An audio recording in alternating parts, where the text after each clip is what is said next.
So hello everyone, my self Nitin और आज आपके साथ एक इंटरेस्टिंग वीडियो लेके आ चुका हूँ जिसमें कि मैं आपको बताऊंगा ईटी ट्यूब कैसे डालते हैं और साथ ही साथ बताऊंगा ईटी ट्यूब के लिए आपको कौन कौन से इंस्ट्रूमेंट की जरूरत होती है और किस तरीके से ईटी ट्यूब डाली जाती है और क्या इसका यूज होता है और क्यों हम इसे डालते हैं। आज की इस वीडियो में 3-4 पॉइंट्स मैं आपको बताऊंगा।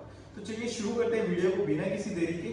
ठीक है, सबसे पहले मैं आपको बताऊंगा कि एंडोट्रेकियल ट्यूब क्यों डाली जाती है। ठीक है, तो एंडोट्रेकियल ट्यूब डाली जाती है हमें किसी भी सर्जरी को परफॉर्म करने के लिए जो कि जनरल एनेस्थीसिया में होने वाली है। जनरल एनेस्थीसिया में जो सर्जरीज होती हैं, उन बहुत सारी सर्जरीज होती है जनरल एनेस्थीसिया में, उनका मैं एक एक करके नाम आपको अभी बता नहीं सकता, काफी सारी होती है जिसकी डिटेल्स आप मेरी और वीडियोस में देख सकते हैं। ठीक है, तो जनरल एनेस्थीसिया में कोई भी सर्जरी करने के लिए हमें पेशेंट के अंदर ट्यूब इंसर्ट करनी होती है जिसके थ्रू पेशेंट को वेंटिलेटर के थ्रू, मशीन्स के थ्रू ऑक्सीजन प्रोवाइड किया जाता है और ड्यूरिंग सर्जरी वो बेहोश रहता है और जिसके कारण हम अपनी सर्जरी इजीली परफॉर्म कर पाते हैं और पेन फ्री तरीके से परफॉर्म कर पाते हैं।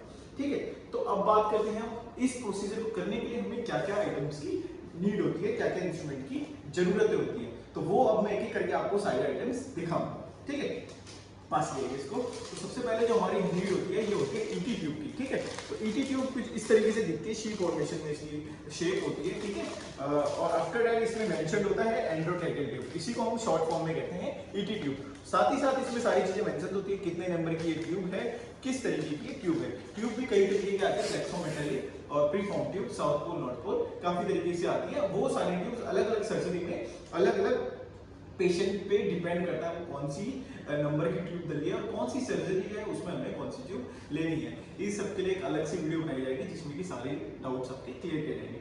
अभी जस्ट नॉर्मली तो सबसे पहले हम ईटी ट्यूब को चेक करेंगे। आफ्टर दैट जो हमारा मेन आइटम है वो होता है हमारा लेरेंजोस्कोप, कुछ इस तरीके का। ठीक है, ये इसकी ब्लेड होती है, ये इसका हैंडल होता है जो कि दोनों अटैच करके बनता है video laryngoscope. Okay, and then after that जब भी हम इसको ले तो इसको एक बार हम चेक करेंगे कि ये वर्क कर रहा है नहीं कर रहा, जिससे कि हमें पता लगेगा, लाइट के थ्रू हमें पता लगेगा ये वर्क कर रहा है प्रॉपर्ली। ठीक है, आफ्टर दैट जो हमारे पास आइटम होनी चाहिए एयरवे। ठीक है, एयरवे होना हमारे पास कंपलसरी है कभी भी हम इंट्यूबेशन कर रहे हैं।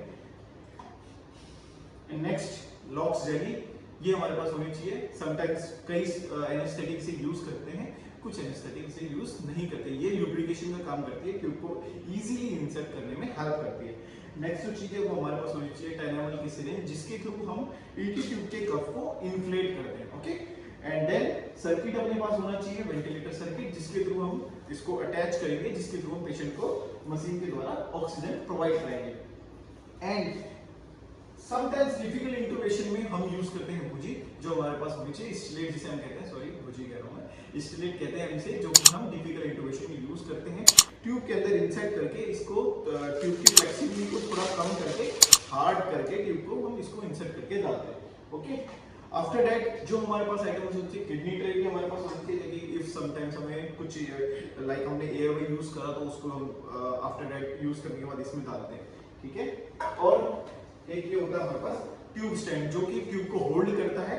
आफ्टर इंट्यूबेशन होने के बाद ट्यूब को होल्ड करने के लिए काम आता है, इसे कहते हैं ट्यूब स्टैंड।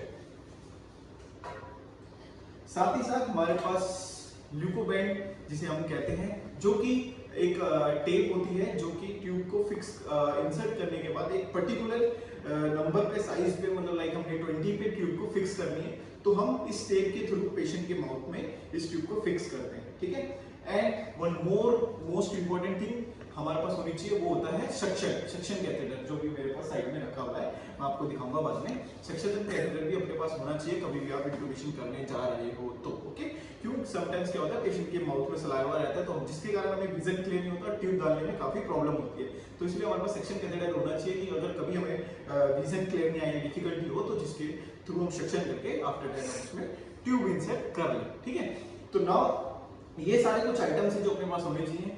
तो अब इस प्रोसीजर को करने के लिए सबसे पहले हम जो करेंगे, ग्लव्स वेयर करेंगे। ठीक है, जिससे कि हमारे इन्फेक्शन के चांसेस काफी कम होते हैं, क्योंकि पेशेंट के माउथ में हैंड डालेंगे और पेशेंट को भी इन्फेक्शन होने के चांसेस थोड़े से कम हो जाते हैं। इससे पेशेंट की भी सेफ्टी है, साथ ही साथ हमारी भी सेफ्टी है। ओके, तो सबसे पहले हमारा जो पॉइंट है उसको ग्लव्स पहनेंगे। आफ्टर दैट ग्लव्स पहनने के बाद ग्लव्स वेयर करने के बाद हम पेशेंट की पोजीशनिंग क्रिएट करते हैं, जो कि पोजीशन कुछ इस तरीके से रहती है। साइड से एक बार दिखाएंगे, पोजीशन कुछ इस तरीके से रहती है, पेशेंट का जो हेड है कुछ इस तरह से रहेगा, चिन जो है अपसाइड को ऐसे उठा रहेगा, जिससे कि हमें इजीली विजन क्लियर होगा और ट्यूब डालने में काफी इजी होता है। और सबसे मोस्ट इंपोर्टेंट चीज मैं आपको बता रहा हूँ, ये सब करने से पहले, ये प्रोसीजर होने से पहले पेशेंट को हमें बताना होता है कि हम ये प्रोसीजर करने वाले हैं, ठीक है। और साथ ही साथ ये प्रोसीजर करने से पहले पीएससी करी जाती है, प्री एनेस्थीसिया चेकअप, जो कि एक एनेस्थेटिक करता है कि पेशेंट ये प्रोसीजर के लिए फिट है या नहीं है। हम उसका ये प्रोसीजर करने जा रहे हैं, मतलब उसके माउथ में ट्यूब इंसर्ट करने जा रहे हैं, तो क्या वो इसके लिए फिजिकली फिट है या नहीं है, क्या इससे थ्रू उसको कुछ प्रॉब्लम हो सकती है, क्योंकि इस प्रोसीजर को करने के लिए हम काफी सारे ड्रग्स का इस्तेमाल करते हैं। तो इसीलिए इस पेशेंट की पहले पीएससी होनी कंपलसरी होती है, तभी जाके इस प्रोसीजर को किया जाता है। समटाइम्स इमरजेंसी में नहीं हो पाती तो एक अलग बात है, बट 99.9% पीएससी के बिना ये प्रोसीजर नहीं होता है, ठीक है। और साथ ही साथ इंपॉर्टेंट थिंग, हमारे पास इमरजेंसी ड्रग्स हमेशा अवेलेबल होनी चाहिए इस प्रोसीजर को करने से पहले, ठीक है। तो ये जो 2-3 पॉइंट्स है, ये आपको याद रखने ज्यादा जरूरी है। बाकी आप जैसे जैसे वर्क करोगे तो आप अच्छे से खुद ही खुद सीखते जाओ, ठीक है। तो सबसे पहले अब क्या होता है कि एक ओटी टेक्नीशियन होता है और एनेस्थेटिक होता है जो कि इस प्रोसीजर को करता है, ठीक है। तो ओटी टेक्नीशियन ये सारी चीजें प्रोवाइड करवाता है, और after that OT technician anaesthetic को ये सारी चीजें प्रोवाइड करवाएगा। और कुछ इस तरीके से इसको ब्लेड को देने का भी कोई वे होता है, उसी तरीके से ब्लेड को दिया जाएगा, ठीक है, ताकि माउथ पेशेंट के माउथ में डायरेक्टली इजीली हम बिना किसी प्रॉब्लम के इंसर्ट कर पाए। लाइक जैसे इस राइट हैंड साइड पे हमेशा ओटी टेक्नीशियन स्टैंड होगा, एनेस्थीसिया के एनेस्थेटिक के राइट हैंड साइड पे हमेशा स्टैंड करेगा, और आफ्टर दैट ब्लेड को हैंडल के साथ कनेक्ट करेंगे एंड कुछ इस तरीके से एनेस्थेटिक को पास करेंगे। और एनेस्थेटिक हमेशा ब्लेड को लेफ्ट हैंड से कैरी करेगा, अपने डोमिनेंट हैंड को यूज करेगा हमेशा ट्यूब लेने के लिए, ओके। जो कि अगर कोई एनेस्थेटिक राइट हैंड से लेफ्ट हैंड से वर्क करता है तो ब्लेड को हमेशा राइट हैंड से कैरी करेगा और लेफ्ट हैंड से ट्यूब इंसर्ट करेगा, ठीक है। बेसिकली हमें अपने डोमिनेंट हैंड को ट्यूब इंसर्ट करने में यूज करना है, और नॉट वर्किंग हैंड जो हमारा जिस हाथ से हम काम नहीं करते उस हाथ से हमेशा ब्लेड को कैरी करना है, क्योंकि इससे सिर्फ और सिर्फ हमें विजन लेना है। जो असली हमें वर्क करना है अपने डोमिनेंट हैंड से करना है, ठीक है। तो कुछ इस तरीके से वो हमें ट्यूब हैंडल पास कराता है, एनेस्थेटिक टेक्नीशियन एनेस्थेटिक को कुछ इस तरीके से हैंडल पास करवाता है, इस तरीके से, ठीक है। जो ये वे है जाकि एनेस्थेटिक इजीली उसको कैरी कर ले, कुछ इस तरीके से। अब इस तरीके से कैरी करने के बाद एनेस्थेटिक इसको पेशेंट के माउथ में एंटर करेगा। देन कुछ इस तरीके से इसमें लाइट जलती है, देखिए ये लाइट जल रही है, जिससे कि पेशेंट के माउथ में आपको विजन एकदम क्लियर हो जाएगा, ठीक है। आफ्टर दैट इसको विजन क्लियर होने के बाद हमें अंदर का ट्रैकिया एकदम साफ विजन हमें क्लियर होता है, ठीक है। देन ट्रैकिया के थ्रू, और वीडियो आप इसमें देखेंगे ब्लेड में कि ये एरिया है, ये एरिया इसलिए दिया जाता है ताकि हम ट्यूब इसमें इंसर्ट करेंगे। और ट्यूब को आप जब भी निकालेंगे जब ये सारा प्रोसीजर हो जाएगा, ब्लेड पेशेंट के अंदर इंसर्ट हो जाएगा, उसके बाद हम इस ट्यूब को निकालेंगे और डायरेक्ट पेशेंट के माउथ में एंटर करेंगे। क्यों? क्योंकि अगर इसको हमने पहले ही निकाल के बाहर रख दिया, कहीं ऐसे प्लेस कर दिया, समथिंग को ऐसी भी प्लेस पर रख दिया, तो ये इन्फेक्टेड हो जाती है, गंदी हो जाती है। तो इसीलिए हम ट्यूब को जब ही निकालते हैं जब ब्लेड पेशेंट के माउथ के अंदर इंसर्ट हो गई है। अब डायरेक्ट ट्यूब को स्टाइल पाउच से हम निकालेंगे और डायरेक्ट पेशेंट के मुंह में एंटर करेंगे। इससे पहले जो वर्क होता है इस बबल को चेक करने का, वो कि हम सिरिंज के थ्रू चेक करेंगे। लाइक सिरिंज में पहले हम इसमें इन्फ्लेट करके, बैलून को इन्फ्लेट करके चेक करेंगे कि बैलून इन्फ्लेट हो रहा है नहीं हो रहा। एक बार चेक कर लिया बैलून इन्फ्लेट हो रहा है, पंचर नहीं है, आफ्टर दैट हम इस एयर को डिफ्लेट भी करेंगे, क्योंकि अगर हम इन्फ्लेट करके डालेंगे तो पेशेंट के मुंह में डालने में प्रॉब्लम होगी, ठीक है। तो इसलिए पहले से डिफ्लेट करेंगे, आफ्टर दैट हम देंगे। समटाइम्स कोई एनेस्थेटिक जेली यूज करते हैं तो हम जेली का यूज करके इस सराउंडिंग एरिया में डालेंगे, एंट्री एरिया पे। और आफ्टर दैट हम कुछ इस तरीके से, एक बार पास से दिखाना, ऊपर से यहाँ से कुछ इस तरीके से, ये वीडियो ब्लेड है, ब्लेड के थ्रू कुछ इस तरीके से डालते हैं, ठीक है। इस तरीके से डालेंगे एंड ट्रैकिया का विजन देखते हुए, ट्रैकिया में इंसर्ट करते हुए हम अपने ब्रोंचिस तक जाते हैं, लंग्स के ओपनिंग तक जाते हैं, जिसमें कि इसको डालने के बाद सबसे पहला जो वर्क होता है, हम अपना वेंटिलेटर इससे कनेक्ट करेंगे। ब्लेड को हम साइड रख के किडनी ट्रे में डालेंगे, डिस्क्लोज करके हमेशा, जाके बैटरीज की वेस्ट ना हो। किडनी ट्रे में पुट करके आफ्टर दैट हम इससे अपना वेंटिलेटर कनेक्ट करते हैं। वेंटिलेटर कनेक्ट करने के बाद एनेस्थेटिक हमेशा स्टेथोस्कोप का यूज करके एनेस्थेटिक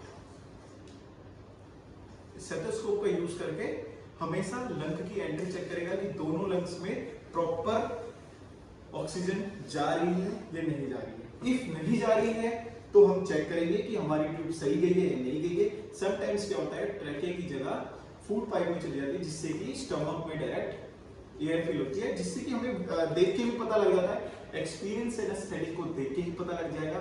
और ट्यूब इंसर्ट करते ही बीपी वगैरह से पेशेंट को पता लग जाता है कि ट्यूब कहाँ गई है। और इफ अगर समटाइम्स गलत गई होती है तो हम ट्यूब को दोबारा बाहर निकाल के उसको दूसरी ट्यूब लेके या जैसे भी ट्यूब की कंडीशन होती है ट्यूब की कंडीशन देखते हुए रीइंसर्ट करते हैं। ठीक है, तो सबसे पहले हम चेक करेंगे कि ट्यूब सही है और उससे पहले हम इन्फ्लेट करेंगे। इन्फ्लेट कैसे करेंगे, कुछ इस तरीके से इसका वेल्व होता है, इसमें हम सिरिंज लेके, ठीक है, हर ट्यूब का अलग अलग होता है कि कितनी हमें किस ट्यूब में एयर डालनी है। ओके, आफ्टर दैट इसको कनेक्ट करके कुछ इस तरीके से इसमें एयर फिल करेंगे। एयर फिल होने के बाद यहाँ का बबल भी फिल हो जाएगा और साथ ही साथ जो ट्यूब में आगे बबल होता है वो फिल हो जाता है, जिसके कारण ट्यूब अटक जाती है, बाहर नहीं निकलती जब तक ये हम डिफ्लेट नहीं करें। इन्फ्लेट करके आफ्टर दैट हम इस प्रोसीजर को वेंटिलेटर कनेक्ट करके प्रोसीजर हम अपना स्टार्ट करते हैं। ठीक है, फिक्स करके ट्यूब को प्रोसीजर हमारा स्टार्ट होता है। यही सब प्रोसीजर होता है हर इंट्यूबेशन में। ठीक है, समटाइम्स डिफिकल्ट इंट्यूबेशन होती है, तो मैंने आपको जैसे बताया था, अपने पास स्टिलेट होता है, स्टिलेट को हम यूज कर लेते हैं, कुछ इस तरीके से इसको इंसर्ट करते हैं इसके अंदर। ठीक है, अब ये ट्यूब का साइज छोटा है तो इसमें छोटा स्टिलेट लगेगा। हम आपको कुछ इस तरीके से स्टिलेट इंसर्ट होता है, जिससे कि ट्यूब की थोड़ी हार्डनेस हो जाती है और ट्यूब बिना फ्लेक्सिबल तरीके से, लाइक जैसे पहले थी थोड़ी सी लड़खड़ा रही होती है समटाइम्स, है ना, कुछ इस तरीके से, तो स्प्लिट इंसर्ट करने के बाद थोड़ी सी हार्डनेस आते थे, जिससे कि हमें थोड़ा सा इजी होता है ट्यूब को इंसर्ट करने में।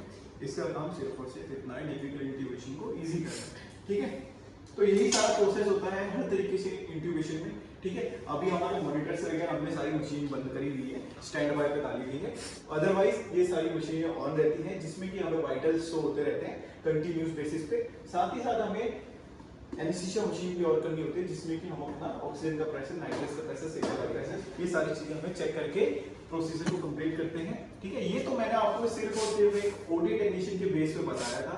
बाकी इस प्रोसीजर को करने के लिए हमें बहुत सारी चेकिंग करनी पड़ती है, जिसमें कि जैसे मैंने आपको बताया था पीएससी, तो वो सारा प्रोसेस होता है फर्दर। बाकी आपको सारे पार्ट्स के नाम याद होने चाहिए कि कहाँ से जाके ट्यूब जाती है और कहाँ पे जाके उसकी एंडिंग होती है, क्या क्या प्रॉब्लम्स हो सकती हैं हमें ट्यूब डालते वक्त, क्या हमें प्रॉफिट होते हैं ट्यूब डालने के समटाइम्स। ठीक है, तो सारी चीजें आपको पढ़नी पड़ेगी इसके बारे में, इसके रिलेटेड। ठीक है, आज की वीडियो में सिर्फ और सिर्फ मेरा मोटिव ये था कि बताना कि ट्यूब के लिए हमें क्या क्या आइटम्स की नीड होती है, क्या क्या इंस्ट्रूमेंट्स की नीड होती है और कैसे ये प्रोसेस को हम करते हैं। शॉर्ट में मैंने आपको ये बताया है। मिलते हैं नेक्स्ट वीडियो में, जिसमें मैं आपको और भी अच्छी इंफॉर्मेशन दूंगा।